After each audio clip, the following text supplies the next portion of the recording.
Okay, welcome everyone. We're going to go ahead and get started with this next work session. Now call to order this work session at the Anchorage Assembly regarding AO 2023-48, naming of public places. It is Friday, April 14, 2023. We are scheduled from 1 to 2 p.m. today. We're starting at 1:05 p.m. Documents for this work session are available at uni.org/worksessions. We'll start with Assembly member introductions to the record. Felix Surratt. Pete Peterson. Robin Dern. Kevin Cross. Austin Quinn Davidson. Daniel Volland. Christopher Constant. Suzanne LaFrance. And on the phone, we have Mr. Schultz. Thank you. And we are also joined here at the table by Deans. Carol Hess. and Jennifer Bennett Clausen from the clerk's office. So who is kicking us off with this discussion? Go ahead, Ms. Quinn Davidson. Thank you. Mr. Presberdio couldn't join us today, but he will be there Tuesday. And also, I think I haven't conferred with my partners here, but I think that from my perspective, this does not need to be something that's passed on Tuesday. I think that we all expected that there might be some amendments and work on this, and it really is the body's product. And I want you all to own that and take the time you need and not worry about me. And Dan and Cameron aren't going anywhere. Love you guys. Right. And then I also wanted to say thank you to Shelley, who's no longer here, but put a lot of work into this, to Daryl, who put a lot of work into it and thought a lot about sort of the other parts of code and how things fit, and to Dee, who jumped in and took the draft we had and I think improved it and worked really hard and really quickly to at least get this introduced before I was leaving. So thank you very much for doing that. And Dean also did some review on it pretty quickly.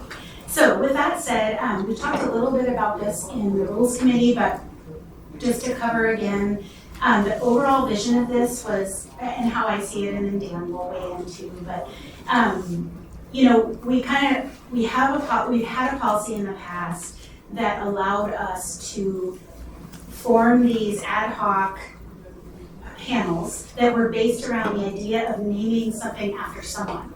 And so there really was a foregone conclusion, and there still is, in how we approach those.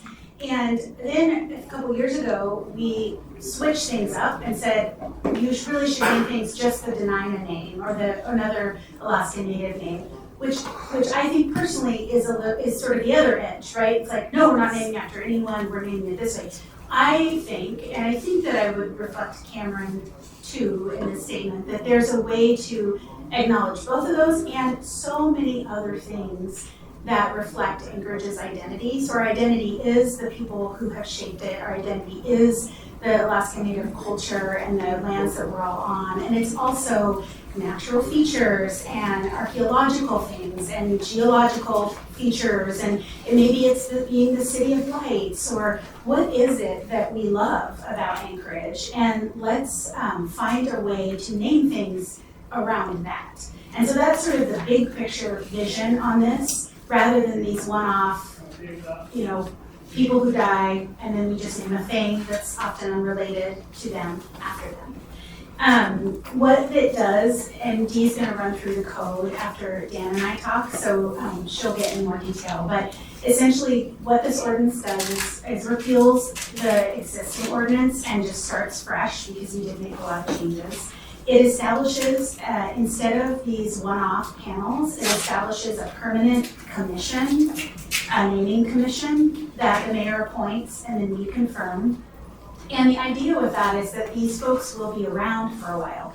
So they will have a stake in naming not only an individual thing, but in naming generally. And their role will be to provide a statement of vision to the mayor and assembly around naming and around Anchorage's identity and how we want to proceed with individual facilities or sites.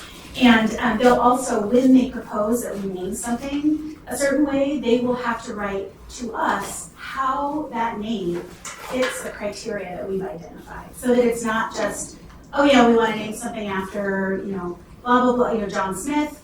this park's gonna be named after him, everyone okay with that. It doesn't really dig into why, and what's the connection, and why didn't you consider something else for that park, et cetera. So it kind of flips it on its head. We start with a big vision around how to name, and then we look at what we want to name things versus starting with a person and finding a thing. The considerations that we have laid out in code that the commission would need to take into account before proposing a name to the assembly is, what the Dena'ina or other Alaska Native name is, influences from our plan. So if there's a 1% for art tie-in or a community plan that would make sense, natural features, that could be geographic, geologic, anthropological, events that have occurred, culturally significant features or events.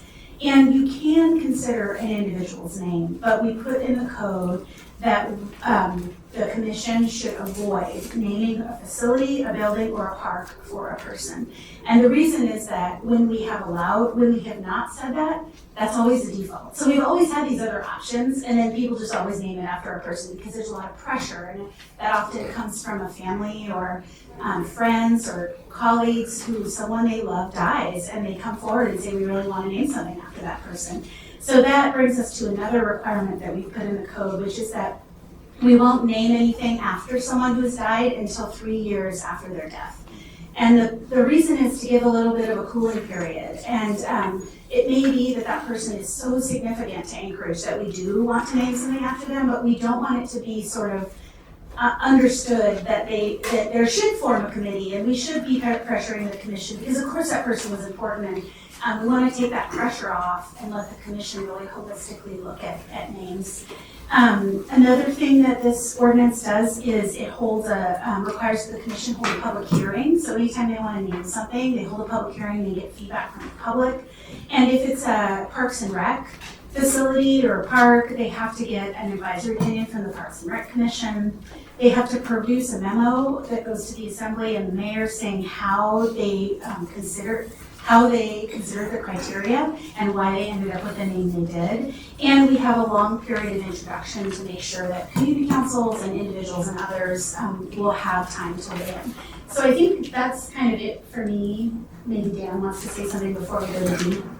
Yeah, that was a really good summary. I think that the fourth whereas kind of speaks to a little bit what Austin was talking about is even it being the case right now that indigenous names are preferred, very little recognition of traditional indigenous place names has occurred in practice. And I think that is because often people names get chosen. And then did you just now talk about the qualifications of the commissioner? Yeah. So I think that's something that's really interesting too. We did put some qualifications for the commissioners in here, and that was, I think, an attempt to do two things. Number one, capture a lot of local knowledge and history, and then also to be really inclusive of who would be on the commission. Thanks. Thank you. Go ahead, Mr. Constant. Thank you. Under your definitions, you defined public place and traditional indigenous place name. But in section 2103.185, section 5, it's the street names. You say that the criteria established in AMC will apply for honorary renaming to streets. So how would that be defined, right? So when a renaming of a street happens, there's all kinds of processes that occur there.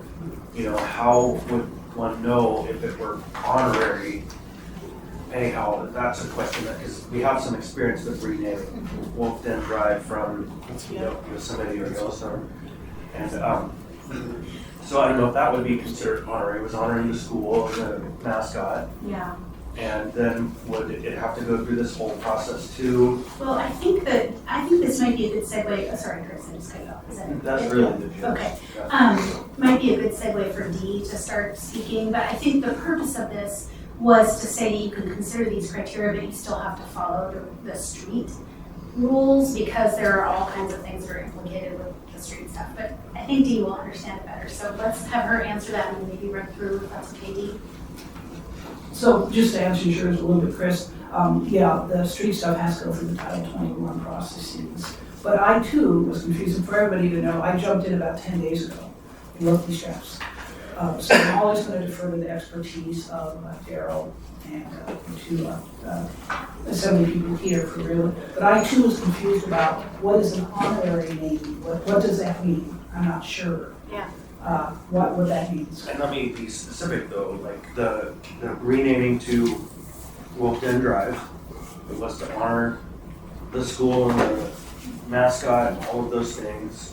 I would hate to have to belabor a very difficult process already with going through creating commissions and creating panels and getting support, creating memos when those are pretty specific processes that are governed by a whole lot, and it's contentious, and we already added that the community councils have input on renaming. So I think that means, Chris, and again, Dee can correct me if I'm wrong, but the criteria, like the things that you would want to consider, like natural features or dynamic or those sorts of things, should be considered. And that was the point of that. It's just that you still follow the street process, but we should consider all these things because it is all about our identity. But we can change that, and I don't know what honorary means, so let's Right. at least take that out. Right. If we do an S version. and the way it's written right now, it's all of these things, meaning it's 180. And so then it would have to comply with the commission, and it would have to comply with Got it. So all maybe that of should those just be elements. the criteria specifically, which are where they, that's 180.030 F, right? Is that it? No, that's not it. Anyway, we'll find the section, but I think we understand. I understand and agree You with just, what you you're gotta be saying. real careful there. Yep, I think because that's that just an process oversight. is hard. Yeah, thank you. This would doubly exponentially make it. Are you good with that, Dean, or Dee? I think so. I also was confused about that. Just Yeah. the word, why do we just all of a sudden throw the word honoring? So we can try to Take figure it out out. the answer to that. If we can just take it out. Well, it's beyond the word honorary though. Yeah, It's the breadth of criteria. 1.80. It should be narrowed down to the criteria. Yeah, just to the natural features, anthropological, blah, blah, blah, deny the name, those considerations that the panel, or the commission has to make. They should think about those too when they do streets, basically. But just know that the way that the street naming works, there isn't a panel. It's really a bureaucratic process that goes to the mayor. And so there's a staff person whose job it is to conduct all the reviews. And so this would be, in a practical sense, I know there's a rabbit hole, this is like the narrowest section of this ordinance, but this would be like, they would put together a memo in the address and office that they would then send out to the people proposing a renaming of a street. And they would say, these are the things the assembly wants you to think about when you think about this name, right? And I think that's about as far as it would get because this process is it's one of the narrowest processes we have. That totally makes sense, and Suzanne, is it okay that we're just kind of responding, or do you want to? Sure, yeah, I'm in the queue, Felix is in the queue That's all I need. with questions, but if you want to go ahead, respond. I think that's it. I think it's 1.80030 D is what it should reference, because that's where the considerations are listed. Can I ask something? Because I'm going to need help incorporating some of your changes. So the road stuff is also on page 5 of 6. So the initial naming is Title 21. So again, I'm not quite sure other than taking out the word honorary, what you all are suggesting. And so Chris, you had said the 030, this would help me if we can do this a little for me to get this done. There's the 030 naming policy F. The positive impact of an individual group on the local community. Should that just be its own section when it says when considering honoring a person? We take out honoring. I mean, at some point we had to have qualifications for an individual, and I know that Felix has concerns with this section. Which section? It's page, I thought that Chris's concern was 180.030, page 3 of 6, F. No, No. Oh. his it's- concern is page 6, Oh, the actual section road 5. section. Okay, the road. He wants to remove the word, I think we want to remove the word honorary, and instead of referencing chapter 1.80, we want to reference just that they should look at the considerations that are in 1.80.030. Okay, can you tell me again where you were? It's here. Page 6, Page- section 5. page 6. Okay. Oh, okay, you said. Oh, okay. Okay. Well, Chris is just saying, that references the street process. It's okay to look at the considerations, but let's not get bogged down in the process of the whole chapter because they have their own process. And what is honorary means, let's take out. Can I make a quick suggestion in response? Code references.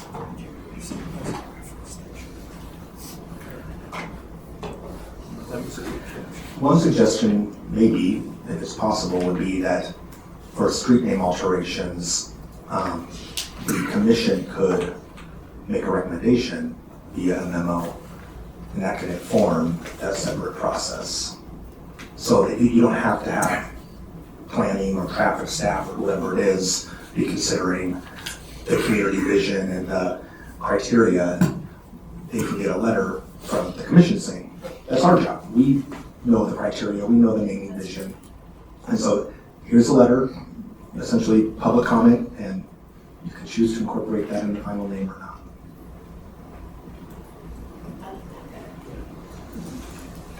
So could I ask, so that suggestion means. Your mic's not on. Okay, sorry. So that suggestion is that the commission, that the naming commission would send a letter of recommendation to the other group, to the Title 21 group. So did you want to go through the ordinance or just go through questions or do you have a preference? Well, a few things I can point out to you that I see, but I think it's going to come out in questions really. I don't know if people had time to look at it, but a few things I could run through, okay? Because I was comparing this code to the current code, and one of the things that I think, and I think Austin touched on it, is on page 2, line 8C, that this process prioritizes a number of naming principles, including the natural elements, historic events. There was a presumption in the last one, the existing, in the current code, the existing name of any public place, including traditional Denina, is presumed to be the best name of the public place, and that's to be taken out, right? And that's your intent. So now it's a number of considerations. It's not just the Denina. And the hope is that this commission that has talented people with some historical knowledge and long-term continuity will bring a lot of that to bear, because the individual naming panels just can't do that. Okay, so that was one thing I thought was important, that presumption has been taken out. The definition of public place is actually the same as it was before. It's very inclusive facility, and that's on page 2, slide 25. Public place means any building, facility, municipal parklands owned under the control of the municipality, including interior and component spaces, excluding anchored school buildings. So that, I think, was the same definition we already had. In 1.80 or 30, so lines 36 on, there are the different considerations. And of course, number 1 is denying names, respect again for other plans that may influence this, natural features of the area, events. So anyway, it goes all the way through. And then the last one, F, I think is important for people to see, is the positive impact of an individual group on a local community in the history of Anchorage in an ongoing and transformative way. Now I said, well, what does that mean? But it was voted to keep it in. That there, as an attorney, I shy away from aspirational wording, but that aspirational wording made it into the last cut. And then when considered honoring a person, though, let's consider some of these other things. Number 5 is a pretty strong statement. Avoid naming a public building, facility, or park for a person. And I don't know if we want to open it up to, I think people do have concerns about that. I've heard that from some of the commissioners. That might be a good place to start. That most of the rest of the document will say commission and then it's procedure. But so this is a strong policy statement by this group. So avoid naming public building, facility, or park for a person. And somewhere else it says you can do it for interior spaces.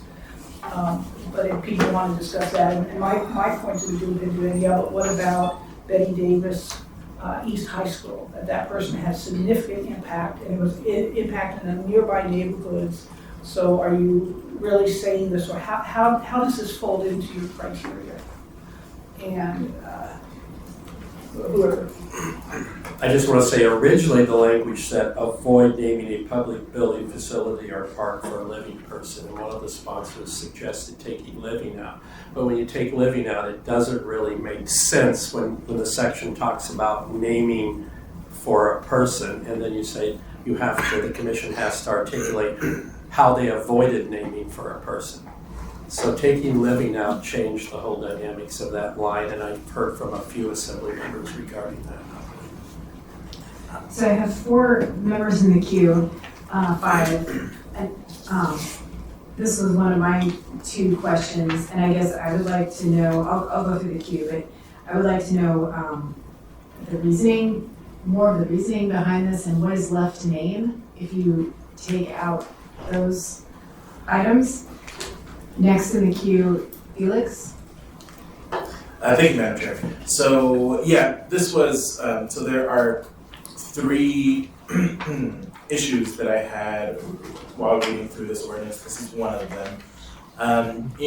As you read this entire section, 1.80.030 naming policy, it is a lot of here is what you should be doing and looking for. And this particular one is the opposite. Here is what you should not be doing. And so to me, it seems out of place, and also just doesn't, I think there are a lot of individuals in our community who have left a resounding legacy, and I think it would be appropriate to do that. And so I really worry about the future impacts of such, to me, a strong statement as saying we shall avoid this. So for my part, I would like to learn more, and frankly, I would like to see if that could be taken out entirely, because I think there are other parts of this that really say here's what we should do.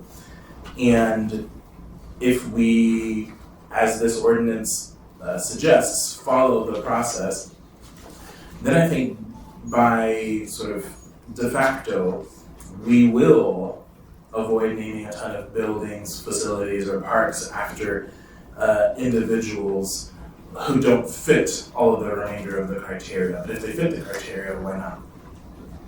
Can I respond to that? Sure, go ahead. Yeah, good point, Felix. We talked a lot about that and whether to do that. I think the word avoid was intentionally not, it's not a demand, right? You don't have to not name it after someone. But our concern is that the naming code has changed over the years in all these different ways, and basically we just do the same thing every time, we just name things after people. And so this was to try to dissuade that from being the default. That said, I appreciate what you're saying about there's a lot of other things built into this that might dissuade people. So anyway, that was our thought process, and I see where you're coming from too. Good, okay. Mr. Cross? Yeah, well, they spoke to what I was thinking about as far as avoiding a living person. The other question I have is just, perhaps this is like, Kevin, you should know better. But on page 4 at the bottom, where did I go? Just lost it. In naming or renaming, the commission's recommendation for public hearing at least 27 days after introduction.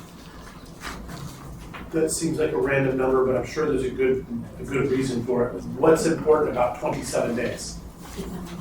Is that just going to fall in Can for? I tell you, Dean wrote a 1-page email on this. Oh, did he? I have not memorized it, and he was not here. I'm sure it had something to do It with was meeting very time and persuasive drop to it me to there. put it in.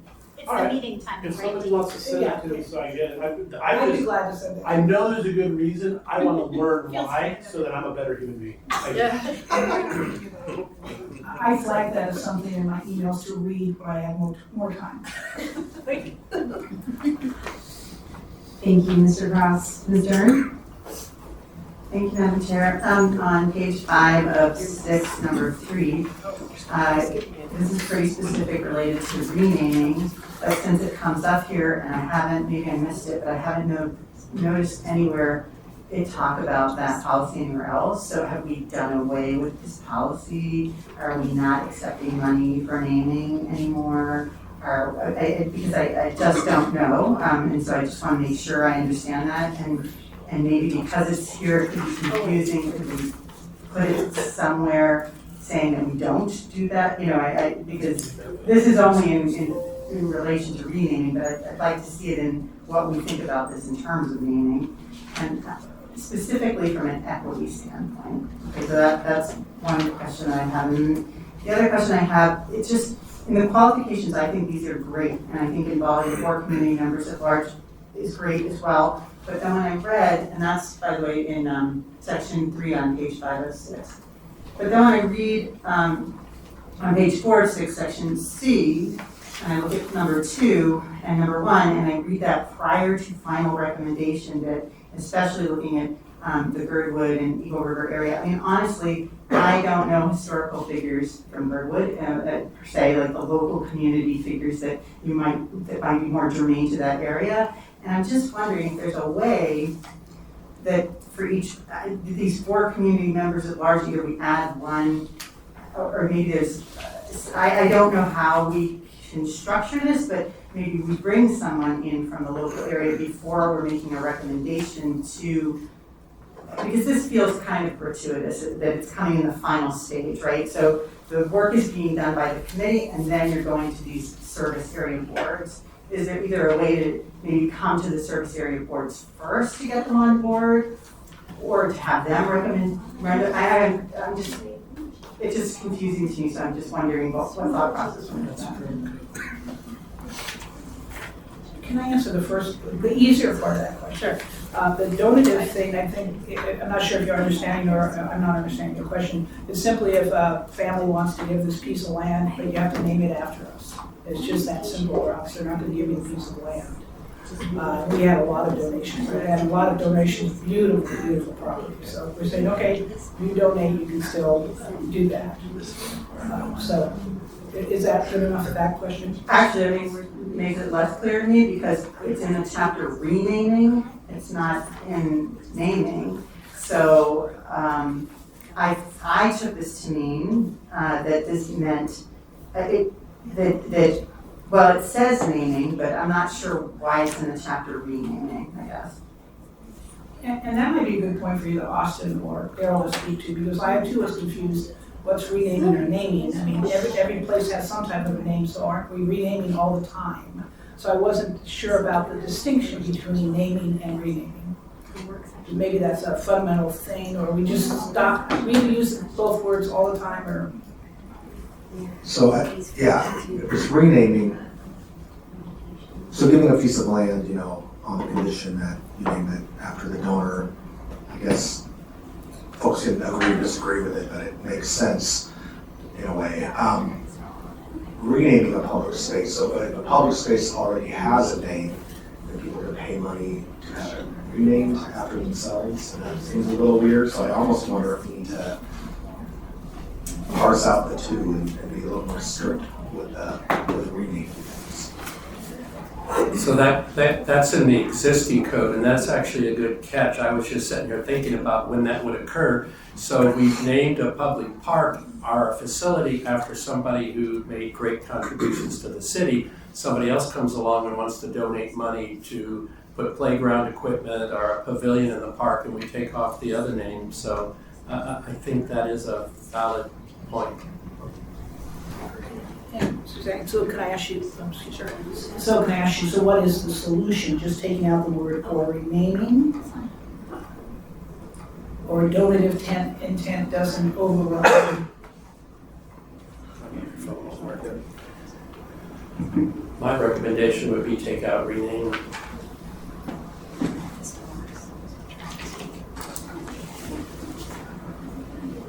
But then do we need to fix the other part of code that talks about that? Because I don't think, you're not just saying take out renaming for that one sentence, we'll fix the other.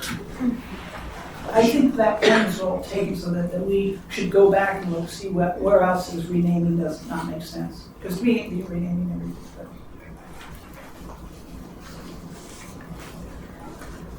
Mr. Constant and Mr. Rivera. Thank you. So I want to speak a little bit to that, avoid naming a public building, facility, or park for a person. I have some experience with this, and it comes in two flavors that I can take up there, surely more. Fairview has 4 parks. South Edition has 45 parks. South Edition could name a park a year for 40 years, and it wouldn't overwhelm their parks, and they would still have names of parks. But Fairview every year has somebody who lived there whose family wants to name the park after them.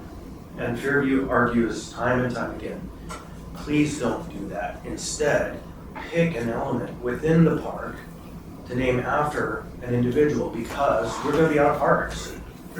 So that's the first part that is, it's a really credible argument when you hear it real time with your neighbors. And I can tell you've been through this 3 or 4 times where somebody's son decides they're the most important person. And, absolutely, so it fits, right? It ties together, but that's really the strong rationale for some limit on taking the whole of a facility that's a public facility and naming it after one person. Because in some neighborhoods, they don't have public assets of value, and in the end, it's gone. So then there's the second part to that, is once a park is named after a person, I have personal experience in which that person or their descendants become the determinants of the future use of that park for generations. And so, not kidding, generations. I attempted to put a feature into a local park in my neighborhood, just an off-leash dog park. It started in my whole career in public service. And they trotted out the widow of Earl and Muriel King Park. She was 90-something years old. They truly didn't know what was happening, but they used her as the reason why, because she wants that park to be a tot park, is what they said. A what park? A tot park. Kids? Yeah. Even though there's a school playground 1 block away. And it became a flashpoint. And in this case, it was a very interesting thing where they donated the land, but they donated the land for a massive tax benefit because the property had an FHA former warehouse making mattresses, pre-statehood, and it was a qualified brownfield. And so the city took a burden off of their hands, gave them a tax benefit for it, renamed it for it. This was in the 60s, and then in the year 2012, they were still influencing the future of that park, and that park is still in the same less used aspect as it could have been had we brought in a good new user base. To this day, it's 12 years later. And so I think there is some rationale that folks should consider about why we should have some limitation, whether it's a void or really think twice about naming a public building, facility, or park after one person when we have parts of this town where the limitations are very real on facilities that people want to possess for their family in perpetuity.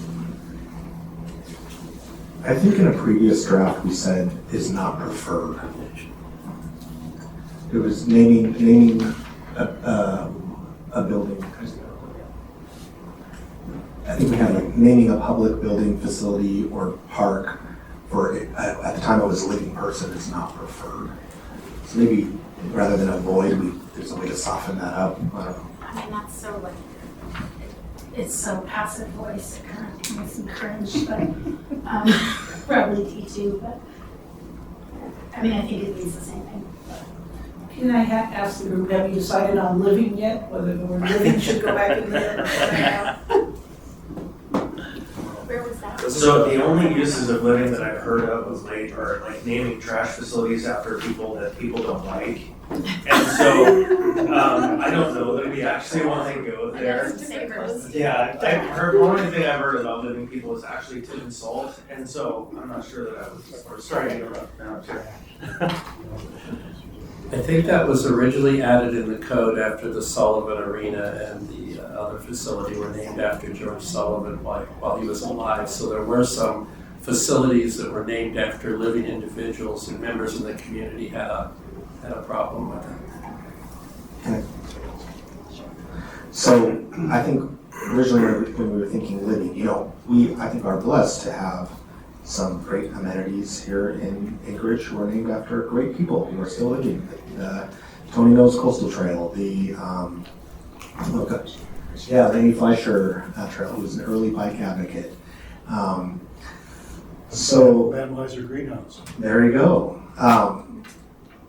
That being said, living people also can have downfalls or scandals or cause situations where we would have to maybe rename things. So just something to be cognizant of. Thank you. Next is Mr. Rivera. Thank you, Madam Chair. So I guess, my point of getting in the queue wasn't on this still, but I will say I will support something other than the word avoid. And I think basically what I want to do is try to flip the script here of, instead of what we don't want to do, what we do want to do. Because that is the way I read everything else here, is what we do want to do. So I will think on that and chew on that more. The reason I did get in the queue, though, was something that Ms. Dern said, which I don't think her question was answered. Her first question around how do we make sure that people are engaged in the process? What if all the commissioners are from Anchorage and have no clue about renaming something in Chugaki or whatever? So the second of my three issues sort of deals with that a little bit. And one of the things that I like about our current naming panel process is the fact that it does engage individuals who are family or dear friends of folks who have passed away, or in the case of renaming Tanshu Muldoon Park, who have a vested interest in indigenizing names in our community. So I really liked that it kept that connection of those individuals to the process. And the way that I read this, I feel like other than the public hearing process itself, which is at the very end, there is no connection. It removes that connection entirely from, beginning and end, right? So you gotta submit it, and then public hearing process. But other than that, the public naming commission is in charge of it all. And so I feel like it removes that connection. Can you say connection to what? Again, I'm sorry. To the process itself, right? So again, beginning and end, but all of the middle, there is no connection to the process, the way that I read and interpret the ordinance before me. No connection to Like what general process? public, you think? What do you mean, what process? To the process to rename. The family members. Yeah, The Family family members. Yes. Okay, sorry, I missed that part. I was like, yeah, right. So incorporating what Ms. Dern said, right? Like local community members, family, friends, advocates, right? Who maybe want to really name something and put back a Denina name for something, but how do we incorporate those individuals into the process? It's a little bit murky for me. So and I don't know where exactly this would go, but I think it would behoove us to consider something that really talks about, and let me just look at the language, really talks about, as appropriate, the Public Naming Commission should engage with, and you can phrase the parties however you would want to, who have a connection to the naming process, so that they are a part of it. So that's really important for me, because I feel like otherwise we're cutting them out. And for me, having been a staff to several public naming commissions, one of the added benefits of, or public naming panels, one of the added benefits of the current process in that engagement is it really is a community building event. You think about the Betty Davis East High, right, and how much of a community building event that was. I don't want us to change this process so much that it's just the commission and removes community. I think I got my point across. Can I respond? Thank you, Mr. Rivera. Sure. If that's okay, I think it's helpful because then we can go a little back and forth and see how changes we made. I made a note about Robin's comment. I just didn't say anything about it because I didn't know the answer. But just so you know it, I did note it. Although maybe I'll just hand this to Dan because I don't know it. I think, and I made a note about yours too, Felix. I think the challenge with that is who are the people you're including? Because that gets back to we're going to name it after someone they know. So it's really hard we're trying to get away from that, I think. So I guess any more thoughts you have, whether here or later, about who are those people who are engaging? I think it's different to say, oh, the Shukiaki River Board of, Rec Board or whatever it is. Those are identified folks who might have an interest no matter what you're naming, right? Feature, name, deny name. But if it's it almost speaks to it being named after an individual, I think the way you're saying it, anyway, maybe I'm wrong, but, and then we did try to make the people on the commission be pretty broad so that there would, for instance, always be an Alaska Native voice, because we didn't want it to go away from denying names. We just wanted there to be broader consideration and have an expert on that there who is always lending that voice, so. So when I started having a conversation with Kevin Perez Verdia about 3 years ago about the naming code, I staffed or served on about 24 naming panels over the last 15, 20 years. And one of the things that has always troubled me is the outcome is predetermined because of the way they're structured. And frankly, there's frequently not a lot of public input or public process. Frequently, the staff, those who are assigned to staff the panels, other duties as assigned, they go through the motions. They don't do a good job. Sometimes I think we fail to meet the current required public process, which is one of the reasons that I think the sponsors really were interested in establishing a permanent panel that would have the same staff support month in and month out. As part of this process, I looked at what 10 to 12 communities across the country, the West Coast, the Northwest, the Midwest, what they all do. And without exception, they all have permanent public naming bodies. And I would argue that, I know, Mr. Rivera, you and I both think that the current ad hoc panels can be very cathartic for families. I think a new process could also be cathartic. You put together a nomination packet, you take it to the commission, you nominate your family member, your friend, your neighbor, and you can lobby the commission, you can attend the public hearings, you still have that voice, you're still part of the process. And I think having a public body that has regular meetings, that has regular staffing, would probably improve the public process and the public involvement once the public is aware of this. So I don't think having a permanent panel would short circuit the public process. I think it might heighten the public process. Thanks. I agree with most of what Daryl just said, that we need to develop a process that engages the public and engages individuals. I think I just want to be very clear, just in case folks are misinterpreting what I'm saying. I am not saying that individuals should have a vote or any of that process. I'm just saying that they should be engaged.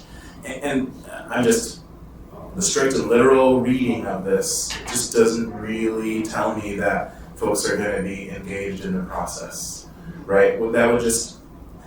That means that we're going to have a commission that wants to engage the community in the process, right? We're hoping the commission will do that. But reading this, I don't see anything that really says they will. Go ahead, Daniel.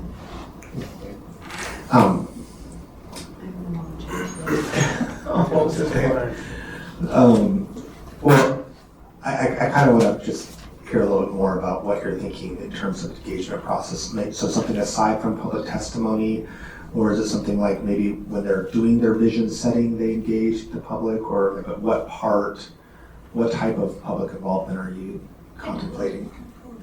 And how do you find those certain people? Is it specific to a certain project, or how would that work? Yeah, thanks. So you actually brought up a little bit with my third point. So I will avoid the third point, which is the vision annual plan thing that you brought up, because I have questions about that. But sticking to the other point, so I'm just going to go an example that I'm very familiar with. Let's say the John Parks naming panel that I help staff, right? So they would put together a packet, send it to the commission,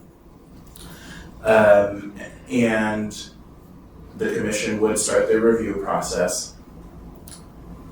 I would want the folks who brought that forward to continue to engage in the process. They're not going to be the decision makers, because we know that the commission's going to be the decision makers.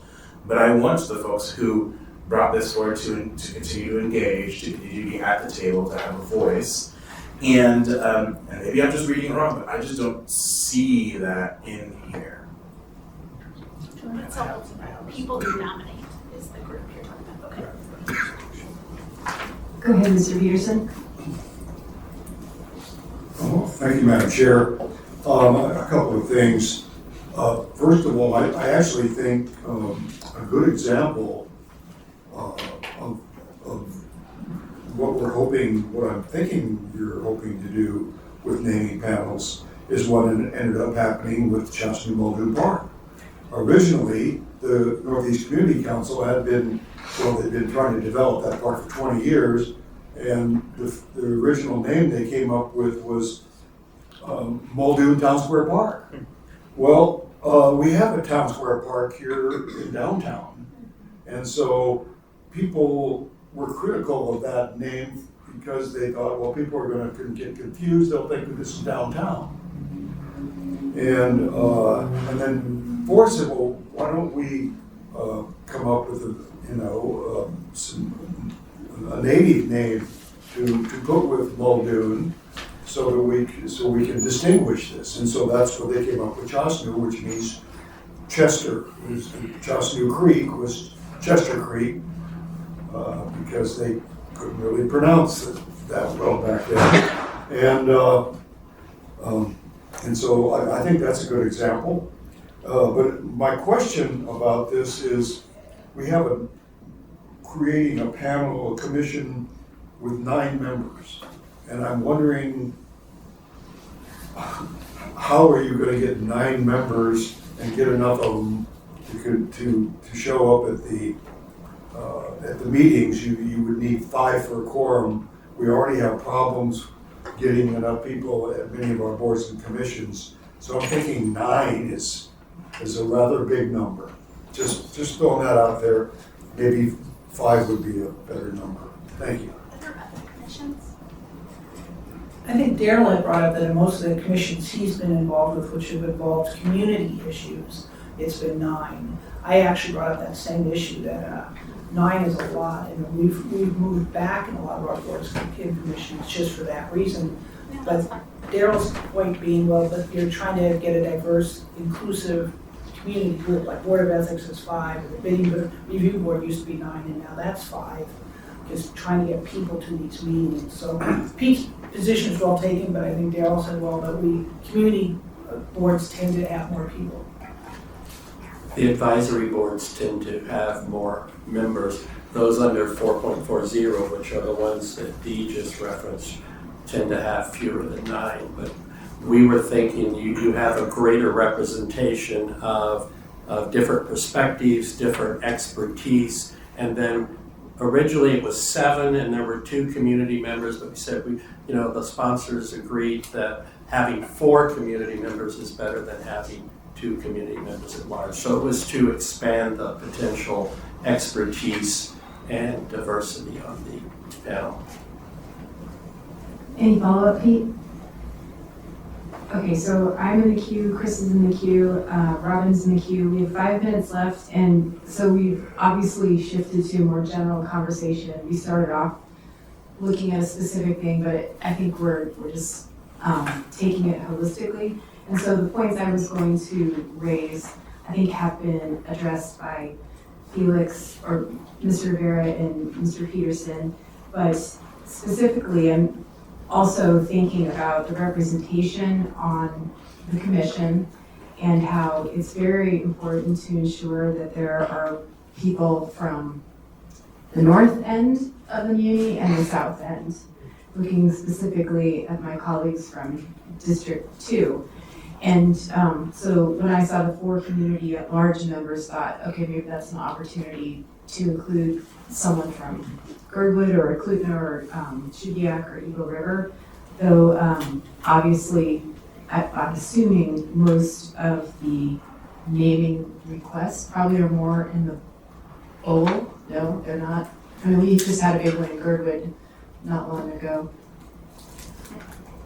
So from what I've seen over the years, the majority of the namings are in the bowl. And I know Ms. Stern had a question. The current process now with the ad hoc panels is if it involves a parks or rec facility under the jurisdiction of one of those boards or commissions, that language is in the current code. So before final action, before a final recommendation goes to the assembly, an advisory opinion is requested from those bodies if it involves a facility under their jurisdiction. So it mirrors what's currently in the code. Okay, thanks. And I appreciate the structure that a commission may bring because as it is now, the process relies, I believe, on the administration to provide a memo and to address some of those points to verify that there isn't an existing Indigenous name. And I know that was something that came up in the Girdwood renaming panel. And it was really hard to find, who do you go to? You know, how do you do that? So I really appreciate that. And then I guess though, as a member of the legislative branch, I have very much appreciated, as clunky as it may be, that the legislative branch gets to submit names for a naming panel. And some of the boards and commissions are challenged to achieve quorum, and they can become politicized. And so I guess recognizing that the structure seeks to address some issues is really good, but I also like the agility of being able to provide a balance by appointing people from both branches. And I don't know if there's any. Can I respond to that? Sure. That's a good point. Before Dee came along, before the lawyer came along and crushed our dreams, we had, I'm just teasing. As a lawyer, I can tease. We had it actually set up so that I think half there were like 3 nominated by the mayor, 3 put forward by the assembly, and 1 put forward by the village. Right. And, or NVE, yeah, and I think it was Dean, not Dean, maybe, I can't remember. And yeah, then you agreed with them. I was trying to give you a free ride there, but, and they said, no, you can't do this. Like, it's a different, this is not how it works, commissions are this way, and we were calling it something other than a commission to create a different structure. So I totally agree with you, and I think you're more likely to get more people, because we all, if there's, 13 people or 14, recommending, you're just gonna get more people than the mayor. So I agree, but I don't know if it's possible. Yeah, I don't think it's possible with boards and commissions because of the charter. Yeah. And the reading that we've consistently received as to the separation of power roles, as to who appoints or who nominates, appoints and confirms. Well, we set it up not as a commission. We actually had a different name. We were trying to do a whole thing, and then maybe Dee wants to speak to that because they were pretty certain about that. Well, just what you were saying, it's in the charter. If you're gonna have a long-term entity, it's gonna be a board or commission. The workarounds, these naming panels, task force, those are short-term project oriented, so you sort of get away from that charter. But once it becomes a long-term, and there's so many advantages of a long-term commission anyway. So Thanks, Dee. Go ahead, Chris. I think there is a way to square that. And I have some notes on that very topic because I heard you and I agree that there is a loss in the way it's structured. And the loss is the project-specific people that are for any of the specific namings, the panel that we would previously have had. So I have 3 points to make right now, but this one is the first one. And it starts with, it's not clearly defined the application process. And so it just says review of proposed names in public places. And so Where are you, Chris? Just so I'm on 108 overall, page 3. And I was just trying to determine how does a member of the public initiate this process? And it's not very specific. And so it led me to think, well, saw this one. by referral to the commission of the mayor assembly, nominations from the public, okay. So that, there you go. Now, with that in mind, it gets me to this idea that if we're going to have a commission that does this work and it's impaneled to operate over time, and then we're gonna have project-specific reviews, that the project specifics could have ad hoc members, right? So you have the commissioners who are long-term appointed, and then when a review is gonna be made of a specific naming project, if the commission opts to take it up as a consideration, then could be the assembly and the mayor bring in, or the proponent of the proposal brings in ad hoc members that we encode, so their intent is to be short-term and only for that project. So if the thing is convening once a year, and it's a week-long process because you got 20 of these to review, then you give 2 hours with the 5 members of your commission or whatever it is, plus the ad hoc members that are established by the process, who are specific to the program. Can I ask a question? Yeah. So that's after maybe the commission has determined, oh yeah, we accept this nomination package and we do want to name something after this person, say usually it's the person who has all the attachment, because, or maybe it's a native placing, because we see the value in our larger vision. And then they go through the process with the ad hoc to determine what it is they're naming or how they Or approach how, it. or what the name might be, or any of those things where you add specific individuals who are, These spaces, same one. yeah, where the people itself identifies individuals to serve like that. And Felix, go I'm ahead. sure it'll work. Yeah, thanks. I'm really eager because I actually have this very same idea of, I'll just read the email that I sent, to do, basically to empower panels, very similar to you, where they go through the details and then they send it back up to the commission. And let's just say the reception wasn't exactly great for that. But I think it But that's not what I'm work. thinking. I'm actually thinking of the commission when it's taking up proposals A, B, and C. Sure. For proposal A, which was proposed by the Native Village of Klutna, there are 4 additional seats that can be brought together from various nominees that are not members of the commission. They serve in an ad hoc capacity for the duration of that conversation of project A. For project B, it's the renaming of City Hall because we're moving, because we finally decided we're not gonna buy this building again. And we panel a group, and in that process, project B has 4 additional people. They get named in an ad hoc manner just for those 4 hours or 3 hours of conversation. Can I make a suggestion? Maybe they could be ex officio members of the committee. However. You know, for a very brief period of time, that you don't go through appointing and unappointing. And a couple things is, number one, not only do they get to initiate, so back to sort of Felix's point, but this is a public meeting. They can come and attend all these meetings that happen to do with their name, except boards and commissions are not particularly clear whether the public gets to participate in the meeting. So if they were ex officio, they could, and they don't vote as ex officio members. So, and then I also agree with some type of one-liner in the duties about engaging with those private people, but maybe they could be the ex officio at the commission. Where I was shaking my head is sort of as a chicken and the egg. It's like when do they, like, does the commission already decide that they want to take this up and it's worthwhile? Or once a private group says, I want to name this after my deceased, great-grandparent, then right away they get ex officio status. I wasn't sure about your chicken and egg process. And what I was thinking there gets to what Franz was saying, Suzanne, of this idea of having a couple selected by both branches of the government that would be a good fit, or not, because sometimes that politicizes it. And in my notes, I had voting or non-voting. It's not so big of a deal to me, as long as they were part of the process. I know this confounds the writing and passage because it'd be a little complex to narrate that into a code section. But I think that there is a way to do that without falling afoul of the charter by making it just for that specific project, for that specific time, these specific people are in addition to the 5 people that are always on board.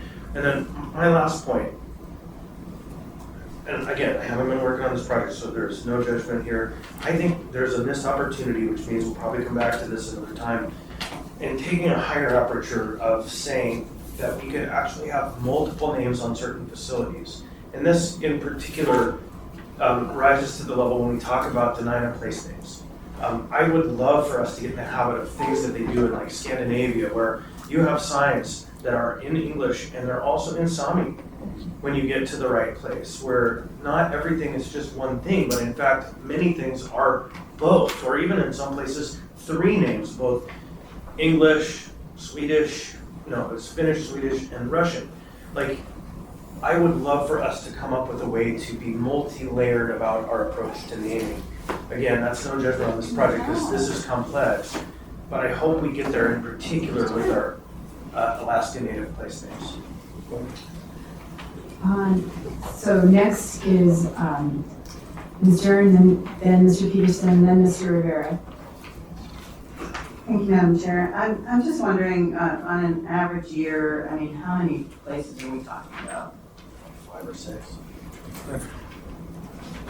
Probably 5 or 6, sometimes a few more. And of those places, how many are paid for or like donated related to that? I can't remember the last time I saw one that was based on donated space or facility. I've never seen one. Except Mr. Peterson? Yeah, I actually think the ex officio idea is something that's workable, and that there ex officio members would have an interest in maintaining the momentum of naming something after someone. But also an example that has been used in sports arenas around the country is they'll name the arena after Sullivan or whatever, but then they'll name the basketball court after one of the courts or after one of the previous coaches, or the hockey arena after a coach or whatever. But so you can get more than one name in one location, because there's lots of people who want to be getting something named after someone. So. Thank you, Mr. Peterson. We are going over. It's 2:07 and we were scheduled until 2, but we can do that since it's a work session and we don't have anything afterwards. And everybody blocks out all day Friday anyway, so. Oh, go ahead, Dee. If I could, there was one other item in here that the different members had disagreement about. And it was page 4 of 6, lines 7 and 8. And it's where the Public Naming Commission can also identify places to rename. And there's a pretty good split there. We had this in and then we had it out. And I think the people who were somewhat against it were concerned about, here's this commission and have nothing better to do than go run around and rename things. It's not public input. And then I was on that side, so I don't remember what the other side had to say.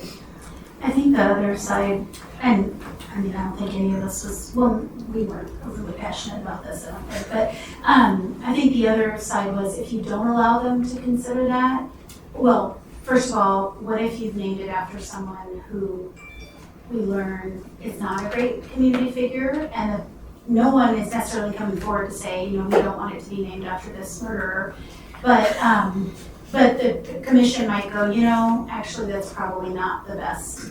Let's consider with public process and everything, whether we should rename that. And I think that we also felt, and Dan, correct me if you have a different idea, but that otherwise the commission could just get their friends to apply to reconsider it anyway. So why should the public, an individual in the public have the power to reconsider something, rename, but not the commission? So I thought we should leave it in, but I'm not strong about it. Mr. Rivera? Yeah, thank you, Madam Chair. I was curious both about that section and the tie-in to page 3, line 38, the annual naming plan. So I sort of like the idea for the annual naming plan. What I don't see in here for the annual naming plan though is a requirement for the plan to have a public hearing before it goes to the mayor and assembly. And I think that would be good to have that. Yeah, we can add that. Sounds great. And then I think there should be, this would hamstring the commission, but I think there should be a tie-in where the naming commission, they can only really jumpstart their own naming panel process if it's in accordance with the annual naming plan. Because the idea of sort of the naming commission coming up with their own things to name outside of a public process hurts me a little bit, but that's wrong. I like both of those ideas. So I just want to make a quick comment. One of the reasons that I really think it's important to have a permanent naming commission with permanent dedicated staff is I won't be around forever. And every time, one of the reasons I know about all the naming panels is those staff members who have other duties as assigned, guess who they contact asking how the process works, asking to help draft the resolutions for the assembly, and how do we recruit, how do we get names. So I spend a lot of time working with municipal staff who have been assigned, frequently they're not happy about, to these ad hoc panels, and they know nothing about how you facilitate one of these panels because there's a lot of turnover in staff. So having that permanent staff support is so key to making this process work effectively. Yeah, and just circling back around to one other thing is for, I think it was Felix and Dan got into this, is on page 3, the 4 and 5, the business of doing something with 5, avoid naming a public facility or park. If you look at number 4, it says support the preferred practice of honoring individuals to naming of internal. If we just deleted 5 and left 4 as is, that are, we want. Okay, so page 3, line 20, number 5. Chris has a really good amendment too. I have a suggestion, Okay, but it's out of queue, so I can bring it up.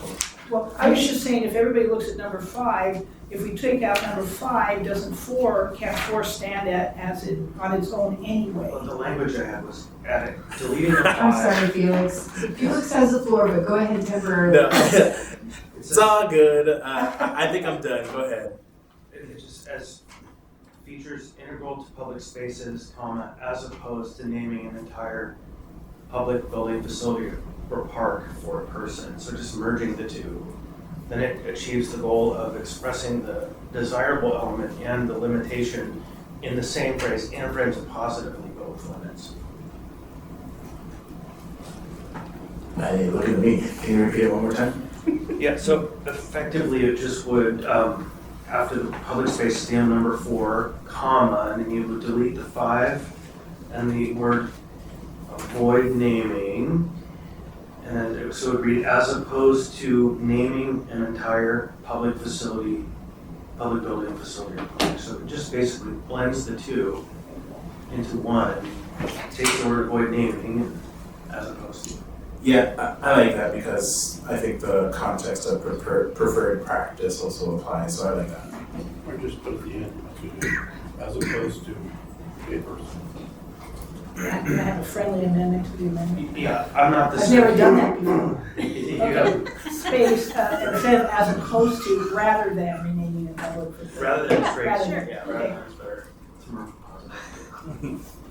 So I'm gonna go back to you, Felix, I'll say because it. once you let go of the floor, takes like 20 minutes to get back. So make sure you said what you need to say. I think I have said everything I need to. Thank you.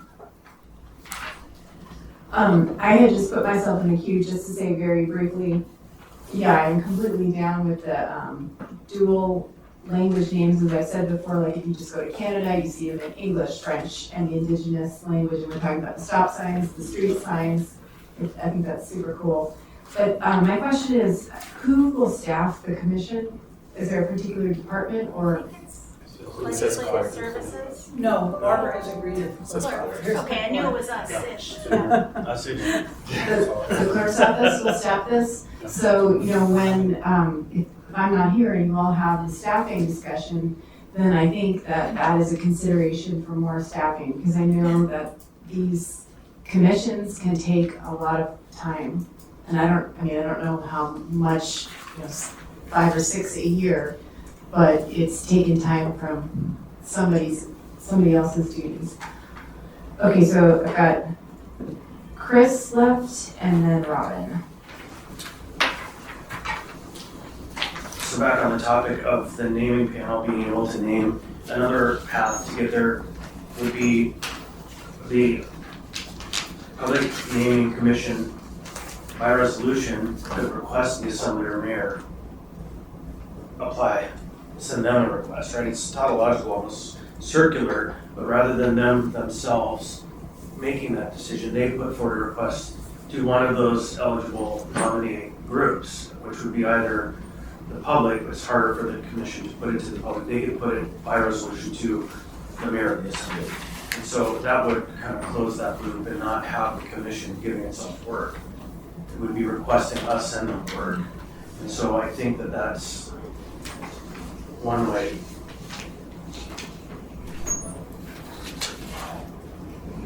Robin? Thank you. I just wanted to go back to page 3 or 6 on F3. I just really have a problem with this because while I understand that getting monetary and kind donations is very important to the inner workings of the city and that a lot of the times it comes with some sort of stipulation, we're collectively putting together a city's history.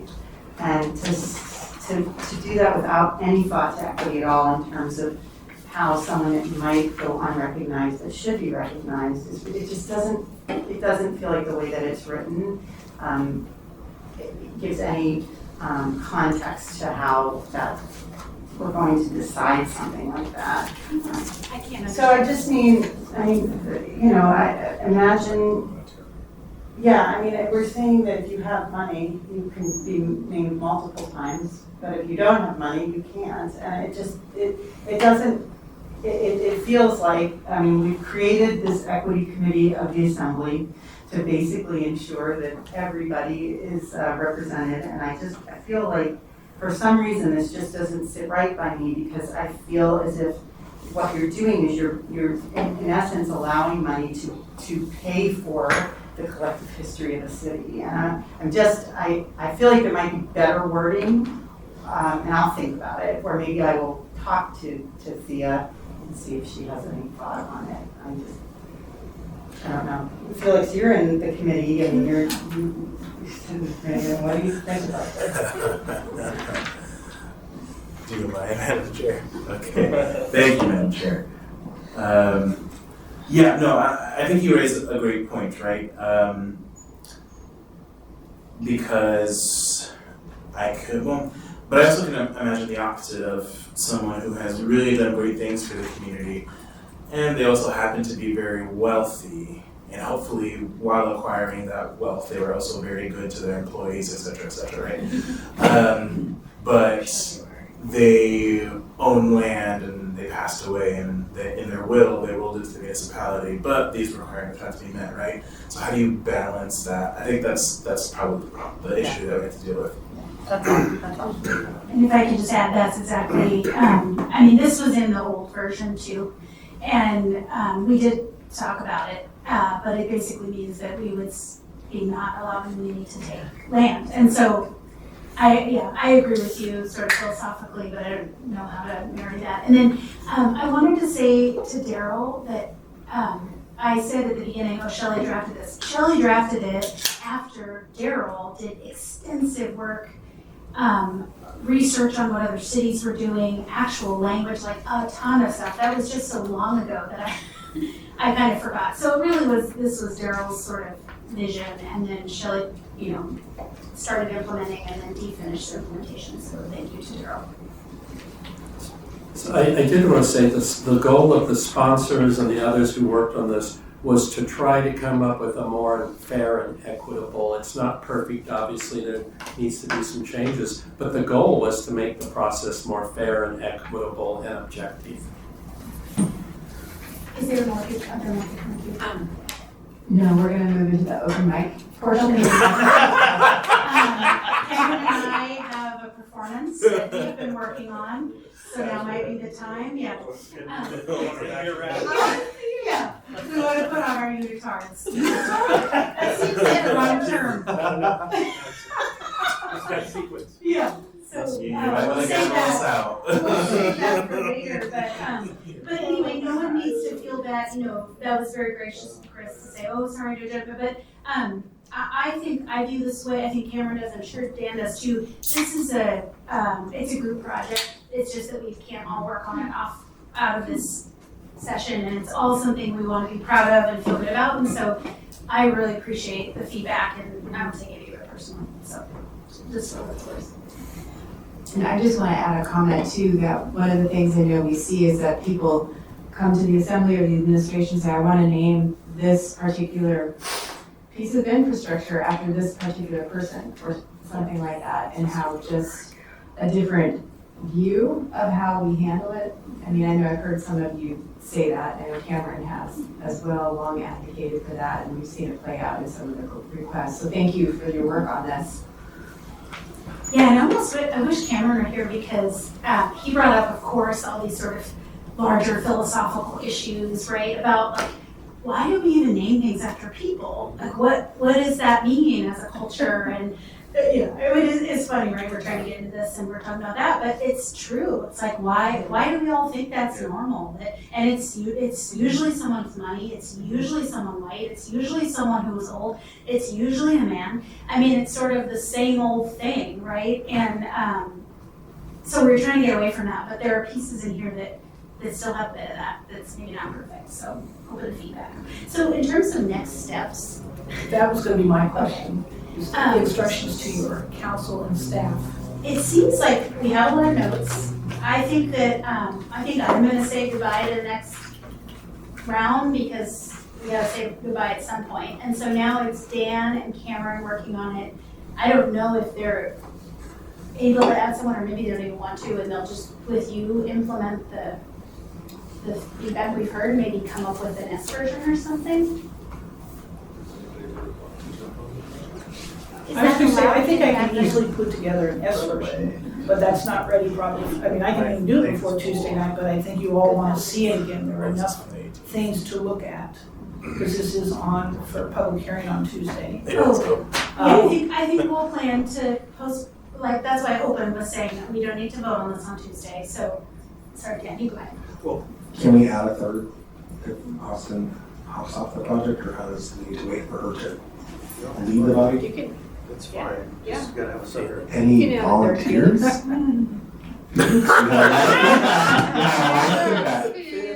Oh, man. Sure, I can add something else to my We have a winner. So how do you do that then, when I'm off, then you'll just add Felix the same and there'll be 4 of us listed? Or how does it work? I do not know. Yeah, that's fine. But it's just really the convening part of it, the future work projects that are Okay, important to keep to 3. and there'll just be 4 of us, okay. And then can I suggest, so I would put together an S version relatively quickly, and then the follow-up would be to give it to the sponsors, and then you decide whether it's gonna go to a work session or, but I'll try to do a Scrivener relatively quickly, not Scrivener, an S version relatively quickly. Less than 3 months. That's quick. Is that what relatively quickly means?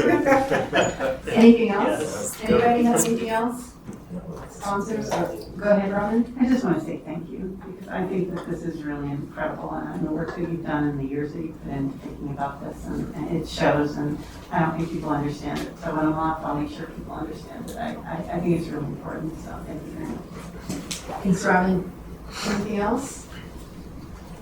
All right, just since he's not here, just give Cameron the credit. I think Cameron really stepped back and said, I want it to be a bigger vision of how Anchorage's identity. And that really came from him. And so then we built off of that. But I really liked that vision. So if you're listening, Cameron, thank you. thanks, Austin. All right, go once, twice, we're adjourned.